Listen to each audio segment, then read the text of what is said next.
Hello and welcome to my first music review of Forever at last goes the good. Yay! Which you may have noticed it's changed a little bit because I was waiting on this really awesome band's album to come out called Ghosts Again, which, if you cannot read, came out October 16th. So I have fleshed out my wall thanks to Forever at Last.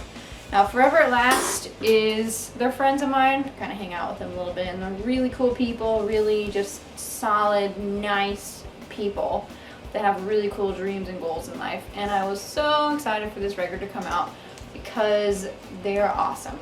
Now, I realize I'm going to probably have a little bit of a bias, but it doesn't matter.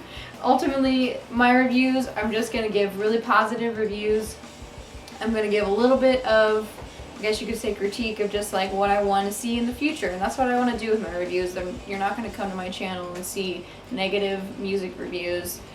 It's just all going to be positive love. So regardless of if I know you or not, I'm going to be nice to you. So like I said, Ghosts Again came out and it is awesome. I love it. This album came out after their first full length this February to February. I don't know if you can see me pointing to it. I think you can.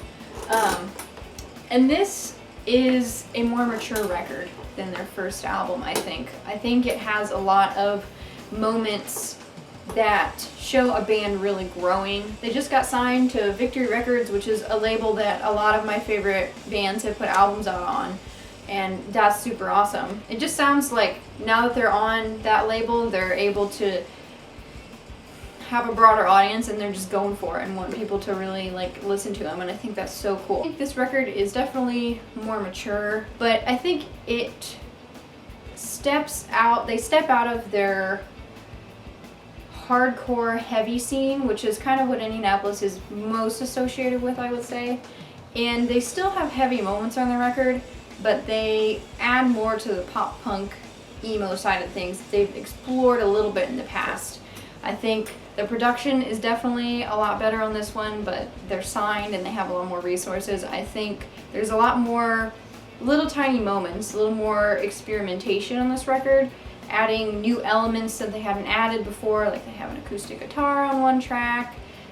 They add second vocals, which I think is really cool. I think they should continue to do that. I think it's a huge asset for them. It is reminiscent of Taking Back Sunday for me, which is a huge deal because they're one of my all-time favorite bands. It's not exactly Taking Back Sunday, but it reminds me of them, and I think that any band that can even hint at that, that's a huge thing to take on, and their vocals really complement each other, and I think they just do a lot for me. And then thematically, I think the album asks a few more questions than it does have answers. On their February to February, there was a lot more, I guess I would say, declarations as far as the lyrics went. Just seemed to have more answers. In this record, I think there's more questions, particularly about friendship and things like that, which I think shows more of the maturity again. I think it's a good step to reevaluating themes and revisiting themes in the lyrics, which is really cool to me. So the album starts with Shoreline. I think it's a really strong opener.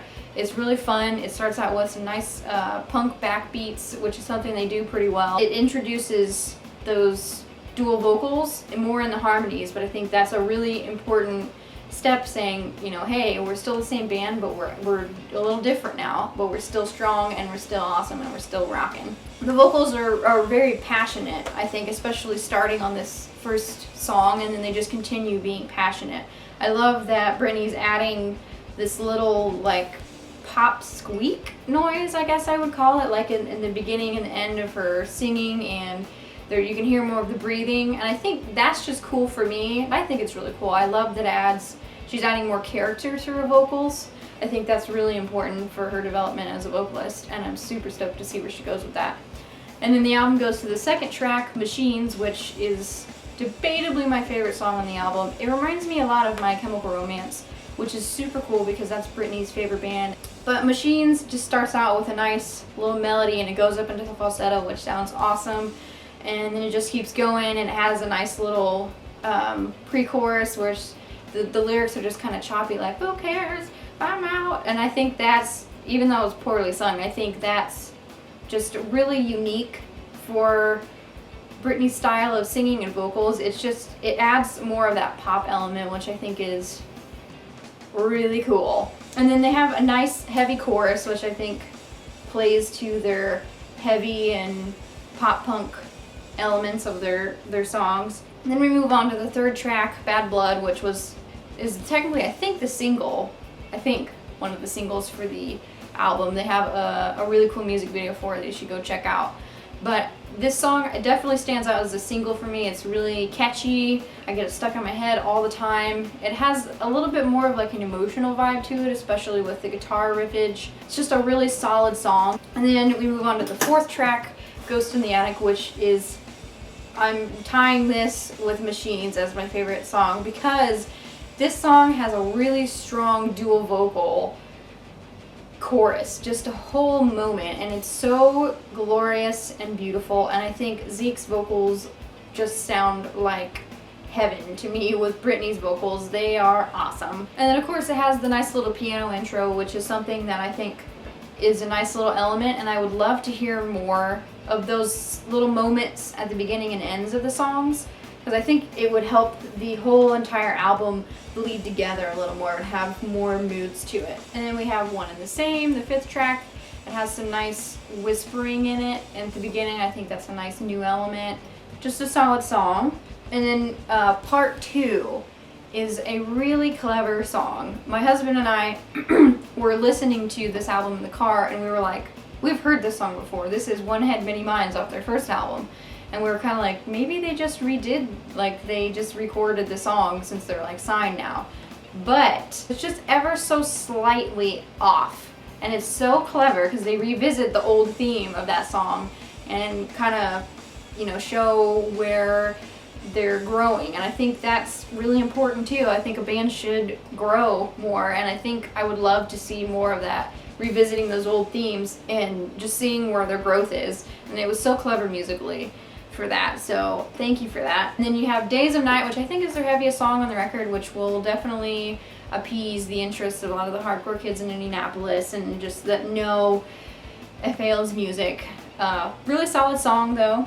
It does have a moment kind of in the bridge that reminds me a lot of shows that you go to that have hardcore Christian bands in Indiana. They're very worshipy moments, and I think that's a really cool thing that they can have on that album in that scene, because a lot of the Christian post-hardcore bands you hear don't have those kind of like worshipy moments. I just think it's just really cool. Then you go on to Echoes Are Secrets, which has a really interesting little guitar octave thing.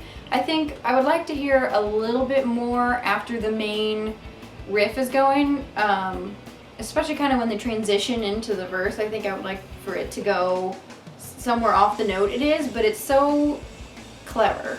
I don't know a band that can play such simple guitar parts and get away with it. I think Jordan does a really good job of just keeping things simple but catchy and cool, and playing cool parts when they need to be heard. Then we move on to Mr. Whitecoat, which is such a fun song, and it is a perfect song to explain the transition from February to February to Ghosts Again, because they made it, as far as I understand, in between those two records. It's when they had their old bassist, and that's when they were experimenting with some of their vocals, and then Zeke takes over and it just sounds like butter. I think it sounds so good, and it's such a fun song.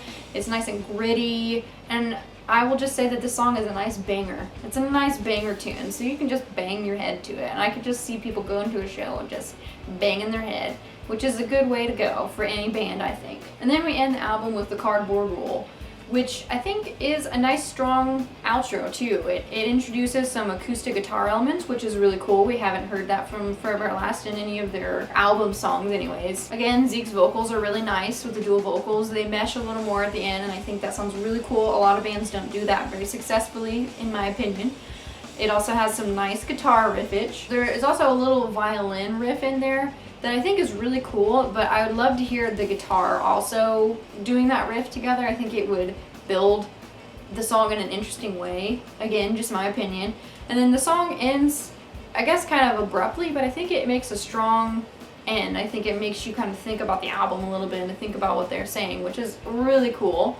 I like the contemplative end there. But just in general, I would just say this album is really strong. Like I said, it's a nice step in the right direction. In general, I would just love to hear more experimentation from the band. I would love to hear more experimenting with the vocals.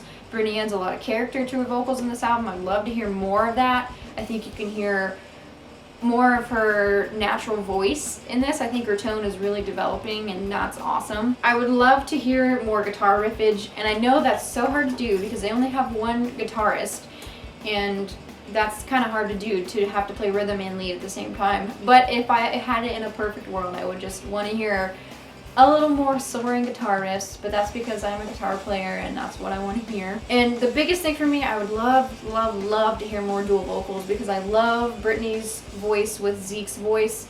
At first it was new to me, but I really like it a lot, and I like their harmonies together, but I love when they do more of the back and forth. Like I said, it reminds me of Taking Back Sunday, and if they could keep doing that and like be a band that's actually good at it, that would be so cool, because I think they are good at it, but it would just be an even bigger thing for me if they could just keep reminding me of Taking Back Sunday. That's all I want from them.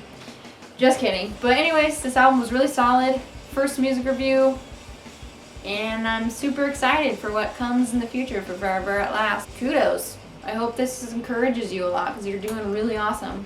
So thank you, and thank you, you made it to the end of the video. Yay!